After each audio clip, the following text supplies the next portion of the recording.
All right, let's jump right in. We're going to talk about something that's absolutely critical to pretty much any business that sells a physical product, but it's something you almost never see: inventory. And trust me, it's not just about stacking boxes in a warehouse. It's this high-stakes game of financial balancing that can literally make or break a company. You know that feeling? You walk into a store or you're scrolling online and bam! The exact thing you want is right there, ready to go. It feels kind of like magic, doesn't it? Well, it's not. It's the result of a really smart, really complex strategy called inventory control. It's the silent engine that keeps the whole world of commerce running. Really, what it all boils down to is what I call the Goldilocks problem.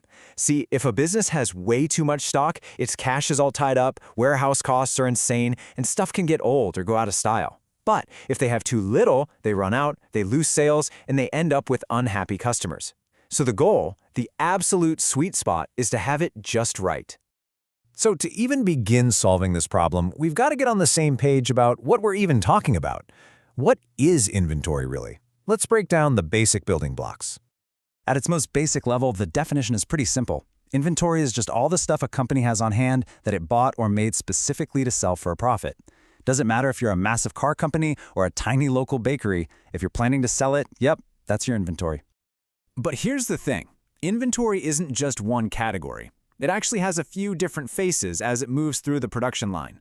Think about a bakery. It makes it super clear. First, you've got your direct material. That's the raw stuff. You know, the flour, the sugar, the yeast. Then you've got work in process. This is the stuff that's halfway done, like dough that's rising. And finally, you get to the finished goods, those amazing smelling loaves of bread on the shelf, all ready for you to buy. Okay, so we know what inventory is. Now, this is where it gets really interesting and kind of tricky, because once you have that inventory, you have to figure out how much it costs you. And the method you choose for that, it's a surprisingly high-stakes decision that can totally change how a company's finances look on paper. So here's the puzzle, right? The price you pay for your materials is always changing. The bag of flour you bought back in January was probably cheaper than the one you bought in March. So, when you sell a loaf of bread today, which price do you use for the flour that's in it? That's the big question every single business has to figure out. For the most part, businesses use one of two main approaches to solve this. The first is called FIFO. That stands for first in, first out. It's simple. You just assume you sell your oldest stuff first. Think about how a grocery store pushes the oldest milk to the front. The second method is called weighted average. With this one, you basically blend all the costs together. Every time you buy new stock, you just figure out a new average cost for every identical item you have. So why are we even talking about this? Why does it matter so much? Because, and this is the crucial point, this isn't just some boring accounting detail. The method you pick has a direct impact on your cost of goods sold, which then changes your reported profit. It changes the bottom line. Let's look at a real example.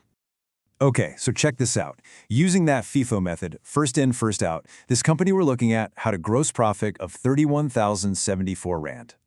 Got it? 31,074. Now watch this. Using the exact same sales data, the exact same purchases, but just switching the accounting method to weighted average, their gross profit is now 31,116 Rand. Whoa! A simple choice in accounting just changed the company's reported profit. That just goes to show you how powerful these little decisions can be. Okay, so we figured out how to put a price on our inventory. But that just opens up the next huge question. How much stuff should we order at any given time? And this brings us to a whole new balancing act, with its own set of costs pulling in opposite directions.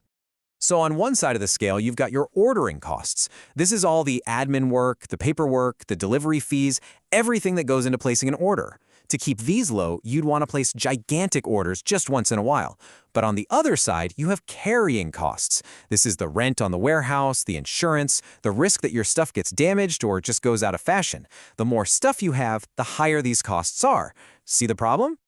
So how in the world do you find that perfect middle ground? Well, there's a fantastic little tool for that called the Economic Order Quantity, or EOQ for short. Its entire job is to calculate the exact order size that makes your total costs as low as they can possibly be. Now, don't let all the math on the screen scare you. We are not going to solve this equation right now. The big idea here is that finding this sweet spot isn't just a guess. The The EOQ formula takes a company's real data, like how much they sell in a year, their ordering costs, their holding costs, and it pinpoints that one perfect number that perfectly balances those two competing forces. And this table here shows it in action perfectly. Just look, if the company places small orders of 800 units at a time, their ordering costs are huge. If they place massive orders of 2,400 units, their holding costs go through the roof. But look, right there in the middle, at an order size of 1,600 units, the total annual cost is at its absolute lowest point. That's the EOQ, working its magic. So, let's zoom out for a second and pull all these pieces together. What does all of this really mean for a business that's just trying to thrive? At the end of the day, what this all really shows us is that smart inventory control is so much more than just counting boxes in a stockroom. It's a fundamental financial strategy. It's about being smart with your cash, managing risks before they become problems, and maybe most importantly, it's about making sure you can keep your promises to your customers. So I'll leave you with this final thought.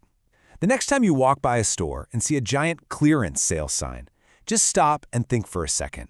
Are they just trying to get rid of some old junk? Or are you actually watching a masterclass in inventory strategy as they cleverly clear out slow-moving items to free up cash for the next big thing? Kind of makes you look at it differently, right?